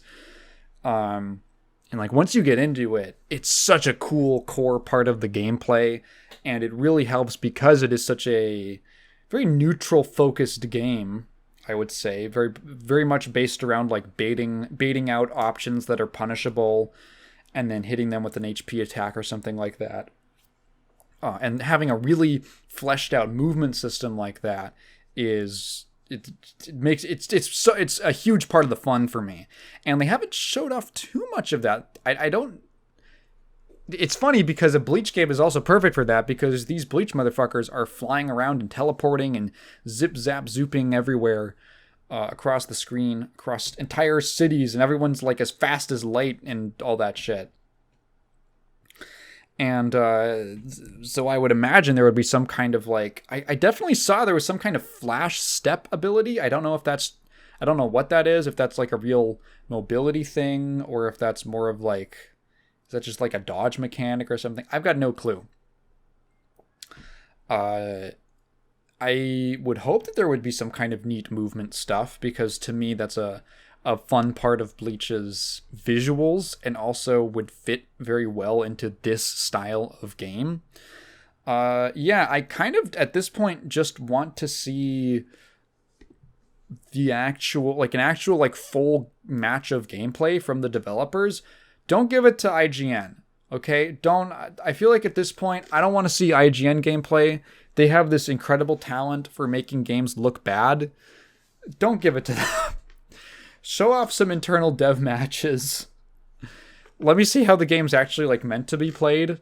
And hopefully it will become even more interesting to me. But yeah, actually very, very encouraging from my perspective. Kind of crazy that they seem to be making this specifically for me. So that's cool. And I think the last thing I'm going to talk about really is that we watched all the Deadpool movies together, because Kat really wanted to go see Deadpool and Wolverine, and I hadn't seen any of them. So we decided to, with a friend, just sit down and watch the first two, and then go and see Deadpool and Wolverine like a day or two later. So when I hear about most people talk about the first movie, at least, they talk about the novelty of it. They talk about how when it came out, and I remember what the discussion around it when it came out, how everyone liked it so much and it was so different. And I don't have that because I'm watching it for the first time now. But so does it hold up without that kind of novelty factor? I think so. I'll be blunt and say that not all of the humor in the film really appeals to me. I don't really like. There's something very awkward about the way that Ryan Reynolds' Deadpool swears so much. It feels very excessive. It kind of reminds me of like. This is funny. It kind of reminds me of like a 13-year-old who just discovered like now he can stay up to 9 and he can watch Family Guy, and now he's saying all the swear words at school. Which is funny because there's a kid in the second movie, the kid character, and I feel like that's what he was. He was just this kind of like edgelord, moody kid, and it felt like intentional with him. Like they made him swear a bunch and be like kind of lame and cringy. He acts like an American Jotaro Kujo. Like he's trying so hard to be cool and like brooding, but he's like a funny little 14-year-old that you can't take seriously. And that to me seemed like almost part of the charm of that character. But also like Deadpool kind of just does that. You might say excessive swearing. I could call it that. That stuff doesn't always work for me in those movies. I can kind of talk about the first two sort of as a blanket, just because they're very similar. Like, if you like the first one, you will also like the second one, you know? One of the things that it really made me think about was the difference between plot and story, and it kind of made me appreciate it a little bit. So if I had to describe this, I would say that plot, when I refer to the plot of something, the plot is the things that happen. The plot is the things that happen, the literal actions that the characters make on screen or on the page. The plot is the main character starts off here. Then he has a conversation with this person who tells him this, and so he goes here. And then he finds out this. So he goes to a different place and he talks to this person and they do this together. That's like the plot, right? The story is I would say is more of like the internal change of the characters, how the emotions and that kind of like the human element, you could call it, the part that's difficult to encapsulate in just a bullet point list. It would be things like the main character starts off believing this, and then he finds out this, and it completely changes what he knows, so he goes over here, and he talks to someone else, and they gave him this different perspective and new information. And from there, he sets out on a quest where he meets this person, and then they do this. I tried to kind of make it mirror the first example I gave. Right, and then by the end of the story, he's gone from one place, and now he's at another place, and he's a different person, right? That's what I would consider the story. So when you'll sometimes hear things as called plot driven, that's because they mainly concern themselves with the action that is happening on screen. There isn't that much character development or change happening, or reveals about characters going on, it's not the primary focus of the piece, right? It's more so the action. And then compare that to something like a more of like a character drama, and that is, I would say, probably very story driven, or some people call those character driven usually, but that's kind of, I would consider those to be kind of similar, right? It's all about the way that the characters are changing, and films will fall all across the spectrum of that, right? So there's a scene in Deadpool 1 where it's when he's part of the Weapons Plus program. I don't know if they ever call it that, but that's what it's called in the comics. And it's basically the people who torture him until his mutant powers activate. Pretty grisly scenes of torture and all that. And the main kind of leader guy who's overseeing it, Ajax, eventually they put Wade into the horrifying suffocation tube, where he is they basically deplete the oxygen until he feels like he's going to die, and then once his oxygen levels get too low, they slowly fill it up until until it stabilizes, and then they drain the oxygen again, and they keep him like that for like days on end. Horrifying stuff. And that's what that triggers his mutation to awaken. And as once that's done, Ajax comes in and he says something like, now your cells can regenerate from anything. And in my head, I was like, how does he know that? Like, literally, how would he know that? Like, a lot of the mutants, right, they have physical mutations that are very obvious. Like, there's a guy with spikes coming out of his back and shit. Like, okay, you can probably tell that, right? You could probably figure that out, at the very least.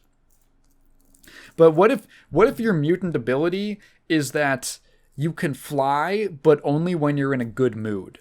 I think that continuously torturing someone, you would never be able to figure that out. Right? It's a little bit self-defeating.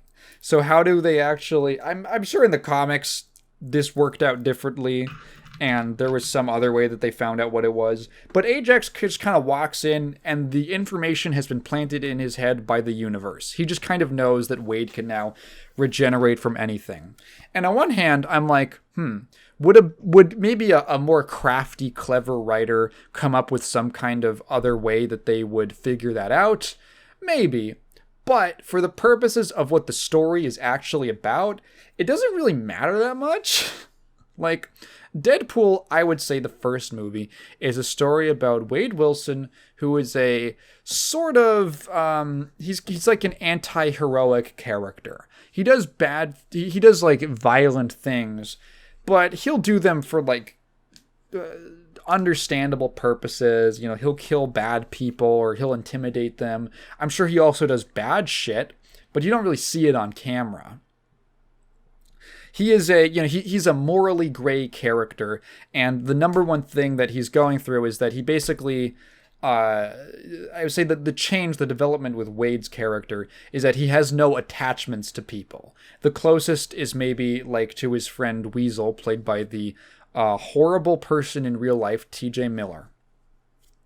Did you know that TJ Miller was on a train super drunk and started hitting on a woman, and when she didn't reciprocate his advances, he called a bomb threat on her and went to jail because of it? He did, not her, him, because of calling in a false bomb threat and also being intoxicated in public.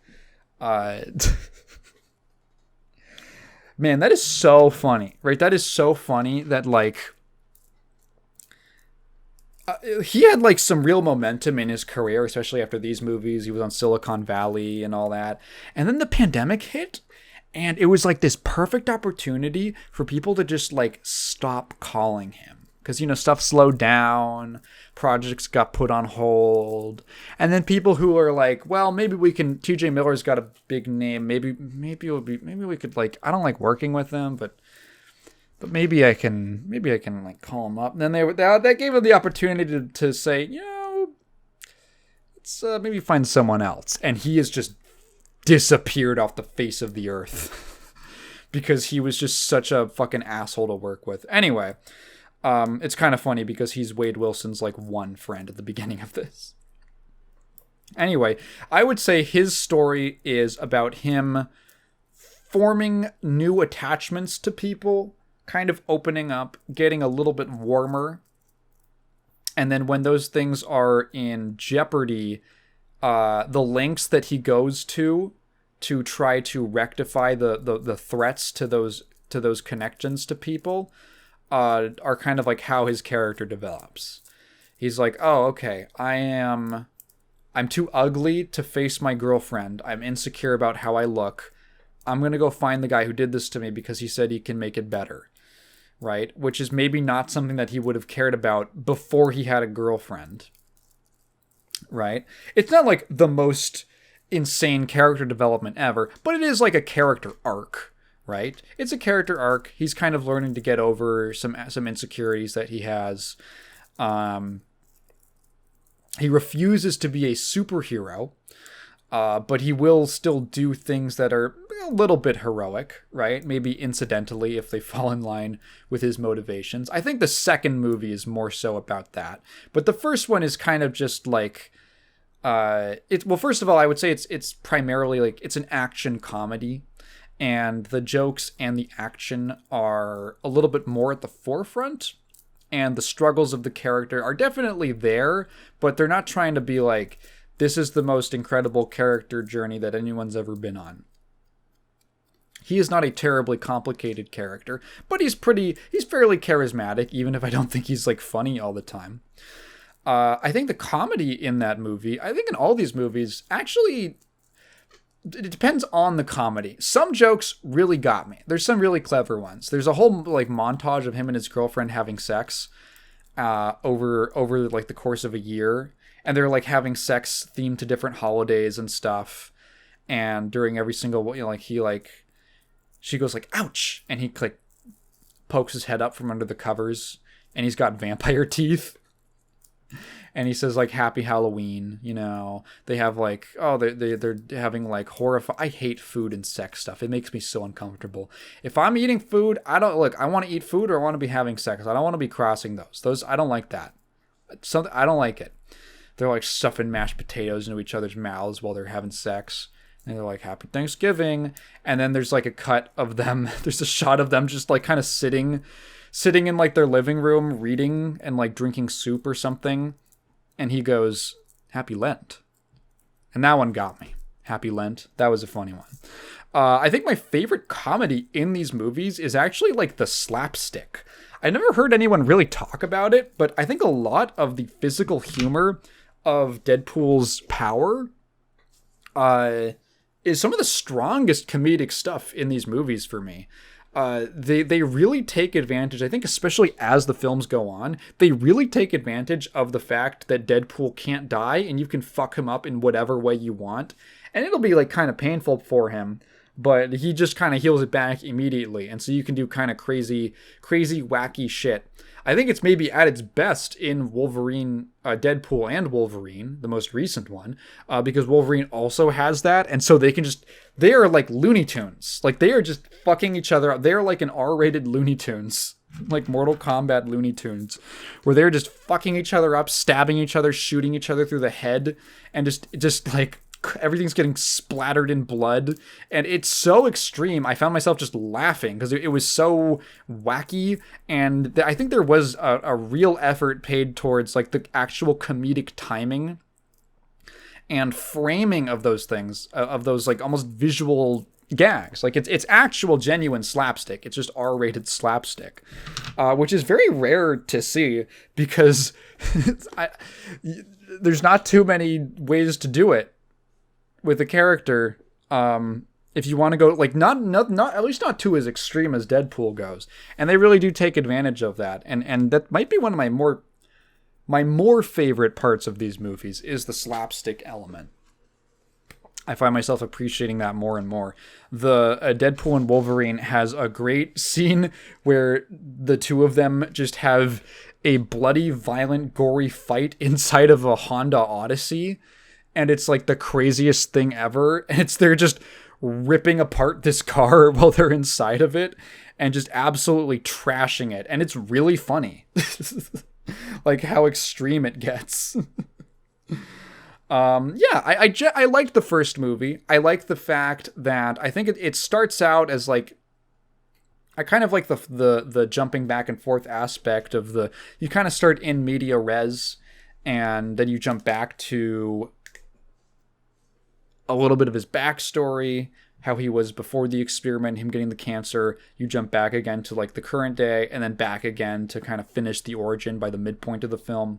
And then from there, it's like, okay, then now we're all caught up and let's go. And for me, I think that was a pretty good solution to an otherwise kind of tired trope of like a superhero origin story.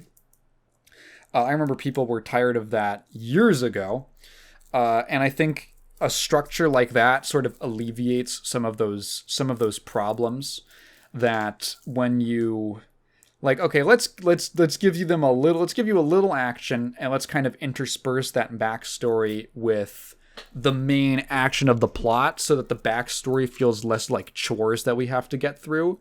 And I think it actually helped because the present day stuff is so comedic. And a lot of the backstory stuff is really grim that you get some kind of, I thought, pretty compelling tone shifts. Like going from, I think the one thing you would want to avoid is having Deadpool be a character who is a complete farce. He's obviously a funny character. He's a jokester. He's a quipster. But there is like a serious side to him, and he is a real guy with real problems and internal struggles and mental shit going on. He's just also like a funny, jokey dude. And so when you have all that crazy violence and stuff, and then you get like this pretty unpleasant section of the movie of him being tortured, I think it really helps to. I think that really helps to the point of making him more I guess likable or wanting to root for him because he's been through so much shit. And when he does get his victory at the end, it feels kind of triumphant. Like, oh wow, this guy really did overcome a lot of garbage to get here. I think it's very funny that this is clearly they make passes at the idea that this is sort of a budget film in many ways. Like they can only get Colossus and Negasonic Teenage Warhead, who I remember when the film came out, people were like, who is that character?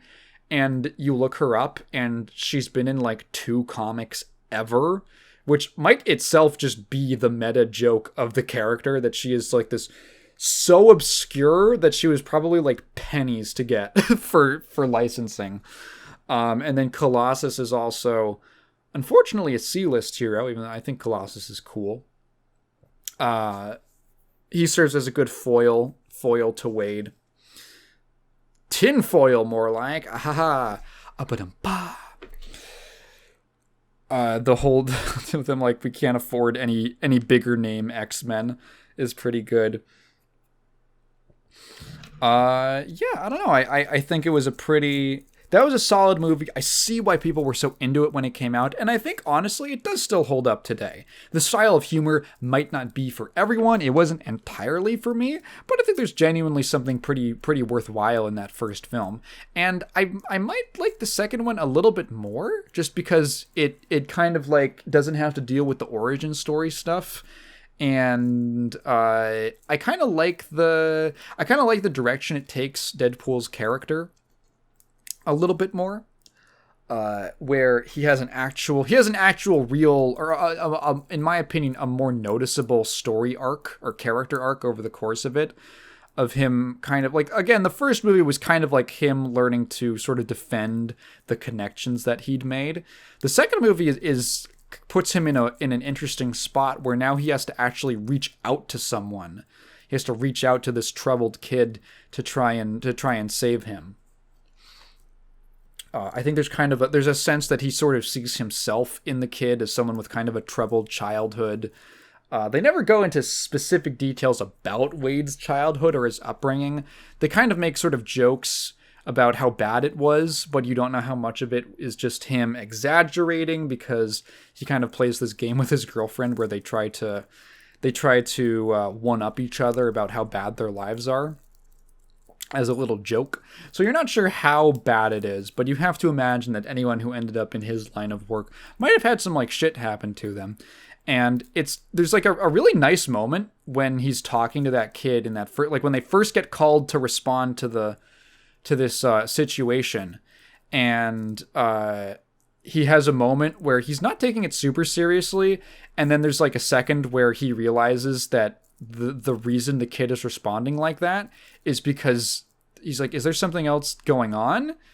And he basically figures out, he kind of makes an educated guess that the kid is being abused at this sort of boarding school orphanage that he's at. And his reaction is just to shoot one of the guys who runs the school on the spot, which is great. But I don't know, moments like that are like, oh, okay. It felt like a slightly more well-rounded picture of his character. I liked his interactions with Cable.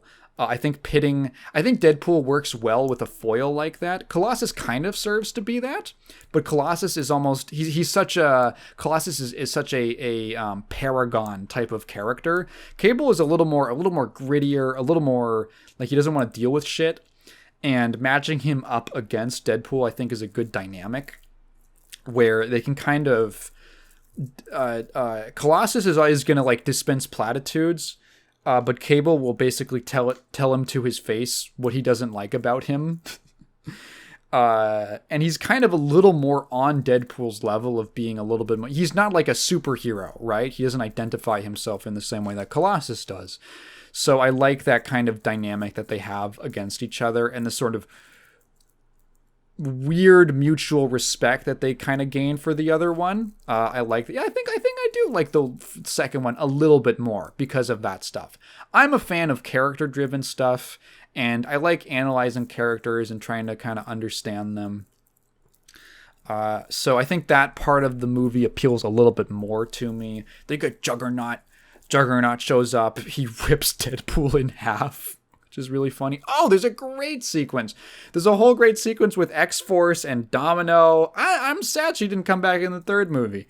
She was a really fun character. I like the idea of a character whose whole thing is that they're just lucky and things just sort of work out for them. There's some really cool sequences with her and things just kind of falling into place like a good version of the Final Destination. That's what it is. Yeah, I don't know. I just kind of liked all that stuff. And then Deadpool and Wolverine is kind of a difficult film to compare to the first two. Well, in some ways it's not. In some ways it is. So in the ways that it's not, again, I would say that everything that, if you liked the first two movies, everything that you like about them is still in Deadpool and Wolverine, but there's like a very new element to it that is like almost the center point of the film, like almost the message parody of the film, now that I've thought about it and read some other people's thoughts on it, which is that Deadpool and Wolverine, number one, is a send-off to the Fox Marvel movies, you know, all the old X-Men movies, even the Fantastic Four movies and stuff like that. It's kind of a send-off to those films. It is also like if you're worried, don't worry. They make lots of jokes about Disney, which it was pretty fun, I thought. There are lots of jokes about Disney money and stuff like that. That's very tongue-in-cheek. I thought it was funny. And then it's also like kind of a parody of... It's very meta. Not just in the sense that it's constantly... It's the most meta, honestly. Like, there'll be little fourth wall break moments in the first two films. But this one is like that, plus... There are references to, like, most of the film is spent in essentially cultural copyright dumpster. It's a dimension called the Void, where alternate versions of characters and other they do kind of like a kind of clever thing with the multiverse idea, which is that all the Fox properties, they all exist in kind of their own timeline, and the Disney MCU stuff exists in what they call the sacred timeline, which itself is already kind of a joke. And basically, now that the premise of the movie is that because of Logan, the Wolverine film where he dies at the end. Sorry to spoil that movie. I knew about that. I haven't even seen it. He dies at the end. Wolverine is considered the anchor being of the Fox universe, which is to say, I think is kind of a meta joke about Hugh Jackman basically carried these movies and was the big reason why people were even interested in them. And now that he's gone and retired from the role, the Fox universe is basically falling apart. The interest in it is dropping. And in the movie, this manifests as the timeline is literally deteriorating, and it's going to stop existing in like a few thousand years. And the main, I guess one of the main villains, is a guy who works for like the Time Police. And he's like, yeah, I don't want to fucking sit and watch your universe. I don't want to spend the rest of my life watching your universe disintegrate slowly, because I'm not even going to see it actually happen. So I built a machine, and in like 36 hours, it's going to be operational, and we're just going to fast track this shit. So we're going to send you off to the Marvel universe. It is literally Deadpool is trying to send himself to the Marvel unit. They're trying to send Deadpool to the Marvel universe in the MCU, and he doesn't want to. He wants to save his timeline. Like that's the meta joke. And in order to do that, we have to get Hugh Jackman back as Wolverine. So it's not... I know a lot of people like that Logan movie. It sounds good. I'm sure it's great. And there is a concern with, like... I know that movie gave him, like, a great send-off and all that, and there's a concern about bringing him back and it being kind of, like... It would kind of ruin that film. The compromise that they make is Hugh Jackman is back as Wolverine, but it's not the same Wolverine. It is, in many ways, a very different character. From a different universe and a different timeline. And so the sanctity of the Logan film and the capstone to that character is preserved. It's all of that still matters, and it still has emotional weight. And this is kind of a different Wolverine's arc that you're seeing now, just played by the same actor. And hey, Hugh Jackman is great as Wolverine. I don't care that much. This is a very referential movie. If you have not, like, honestly, I forgot. Like, dude, I forgot that Chris Evans played the Human Torch in, like, the 2000s Fantastic Four movies.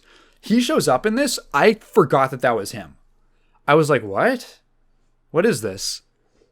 And then it took me, like, another hour before I remembered, oh, shit. He was in that movie. What? Because I was like, oh, why is he not Captain America? Like, I really forgot about that. I guess this is kind of spoilers. We're going to go into spoiler territory. Skip to probably the last thing I'm going to talk about, but whatever. There are a lot of cameos. Some of them are really fun. You get Wesley Snipes' Blade. He makes a joke about how he's going to be the only Blade ever, forever. And the other characters look at the camera because they are actively shooting a new Blade film with a different Blade. Fucking Jennifer Garner Elektra shows up from the Daredevil movies. I guess they couldn't get whoever the fuck, I forget who played Daredevil in those movies. They couldn't get him, but they got Jennifer Garner Elektra, which is almost better because she had her own terrible spin-off film from that. Okay, this is where I feel like the kind of make or break is for people. Like, this is kind of emblematic of that. It is Channing Tatum as Gambit. This is the first on-screen depiction of Gambit in a live action film. And I didn't know this until okay. Kat and I were talking about some random shit on the way to the theater, and she brought up how they were always trying to do a Gambit movie with Channing Tatum. And I was like, what? I never heard of that. I think I remember there being talks about a Gambit movie and like a logo and it just never happened. I didn't know Channing Tatum was being eyed for the role, but he shows up as Gambit as a reference to a movie that has never been made. And they make jokes about how that movie has never been made.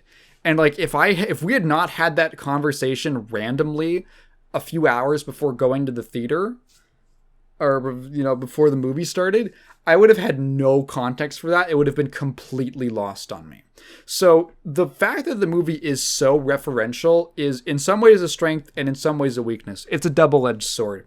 If you are in on it and you've been following this shit, there are probably some pretty good jabs and stuff and some jokes, and you might pog out a little for the references.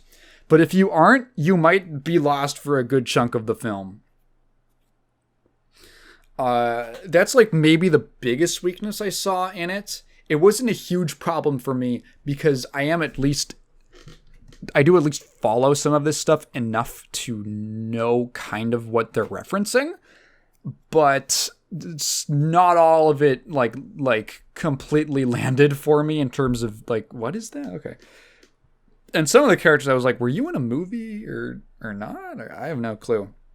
Were you like a speculative thing? Were you like, I don't know. Some people compared this to the Ezra Miller Flash movie and saying it's just as bad in that aspect. I would disagree. I think the biggest difference is that in the Flash, you're watching a known child kidnapper and violent, horrible freak, Ezra Miller, doing all of that, and you're supposed to care about them and their character, and it is impossible, and also it's a really bad performance. And in this movie, it's a character that I actually like, and another character I actually like, and they're being portrayed well, and the jokes are better, and the slapstick is better, and the references are to good movies, and they aren't dredging up the CGI corpses of actors who literally drank themselves to death over the roles that they are being shown in. So there is a bit of a different vibe to Deadpool and Wolverine. I would say that it is a lot more loving in its parody. There is a kind of cheesy but kind of nice, like it's kind of sweet end credits montage, basically just reviewing basically the history of the Fox universe, to say that this movie is the final send off to the Fox movies, and all the good times and bad times and the acting and all the actors and their experiences and stuff.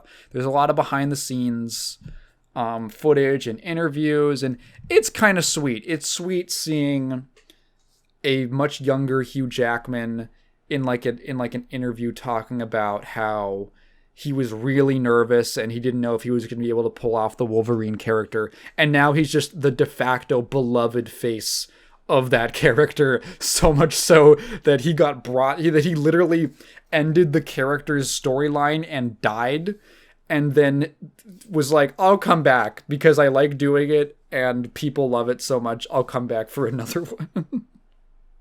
It's nice, okay? I won't lie. It's nice. It got me a little. I like those old X-Men movies. I think I've only seen the first two. That's probably all the ones you need to see. Yeah, I would say Deadpool and Wolverine. Again, a very consistent trilogy of movies, I have to say. If you don't like the first one, you will not like the other two. If you like the first one, you will probably also like the other two. If you only like the first one for its novelty, they will have a diminishing quality, like a drop off in quality, because it's just consistent. But if not, then I think they'll work for you. I had a good time at Deadpool and Wolverine. I laughed.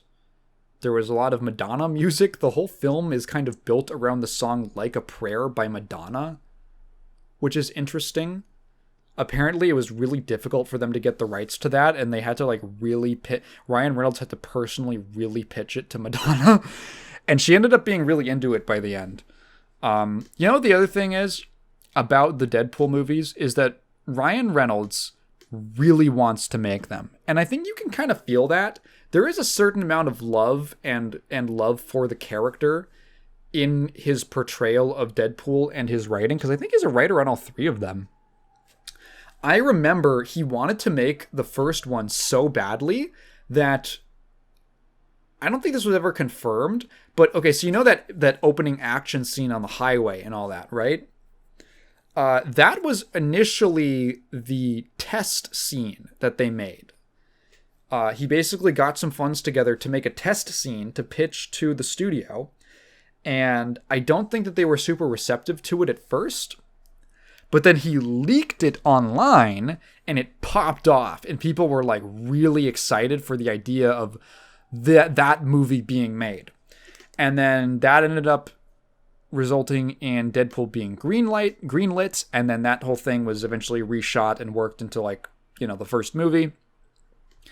But I feel like even the parts of the Deadpool character in the movies that I'm not like, I feel like the swearing is like, it gets a little cringy for me sometimes. I at least feel like Ryan Reynolds thinks it's funny. And that makes it like easier to swallow for me. It makes it feel like there's some kind of earnestness. I would say the Deadpool films, those movies, they're like the film equivalent of the Sonic Adventure soundtrack. Like, this isn't a perfect analogy. Roll with me on this one. You listen to Crush 40, and it is such cheesy, corny butt rock music that's so over the top and dramatic, but god damn it, they fucking care about it. They are making that music because they want to make it. They think it's awesome. They think it's badass. And that's what separates them from like a Nickelback, Nickelback's How You Remind Me was literally written because Chad Kroeger, the restaurant, the grocery store outlet, Chad Kroeger, or are they just distribution? I don't know. Spent like a whole 2 years or something analyzing every single top 40 song and breaking them down by like themes of the lyrics, when do the vocals start, when do they have instrumental pauses, what kinds of instruments are used, what chords do they use, what intensities happen, and what is like the emotional arc of the song, and basically genetically engineered the song How You Remind Me to be a perfect top 40 radio hit, a number one hit in the year it released, like 2004 or something. And it completely worked. That song was made in a lab to be successful, right? And I think when people dislike Nickelback, one of the things they're responding to is how manipulated and corporate they feel. Like there's kind of an inauthenticity to their sound of like they just sound like that because that's what's popular, and they just hit mainstream popularity. But you listen to Crush 40, and Crush 40 is like, what if you just were really into that sound and you just did, but I will never let it go, and you made that your career. And and it goes from something that's like cringe to something that is like lovable and endearing and that you can actually get into. And for me personally, I can enjoy, and I will like listening to Crush 40 music every now and again because I think it's actually like fun, and it turns the corner from being cheesy to kind of like awesome in a way that I can appreciate it. That's how the Deadpool movies feel like to me a little bit. Not like they're like shitty or accidentally good or anything like that, but just there's like an earnestness to them so that even in the parts that I'm not as much into, I can still say, hey, this is the movie that he really wanted to make. I'm sure there's like, studio mandates and and stuff like that, and concessions that they had to make. But I wouldn't be surprised if like Ryan Reynolds, who's also like a producer on these movies, is like very proud of them. And I think that's kind of nice. I think that's neat that you can have a project like that over such a long period of time in Hollywood, in superhero movies, the most oversaturated genre of the last 10, 15 years. So overall, I would give the Deadpool movies and Deadpool and Wolverine a thumbs up. I think that's basically all I had to say about it. So I'm going to call it a day there. If you have been listening this far, thank you for listening to me ramble. I have the Patreons you can check out in the description. If you have a question, please feel free to leave it down in the comments below, but please phrase it in the form of a question, because I'm not just going to read your thoughts out loud. I have been Tygan, still chipping away at this fucking like hour and a half maybe video. That's how long it's gonna be. Look forward to that sometime soon. Bye.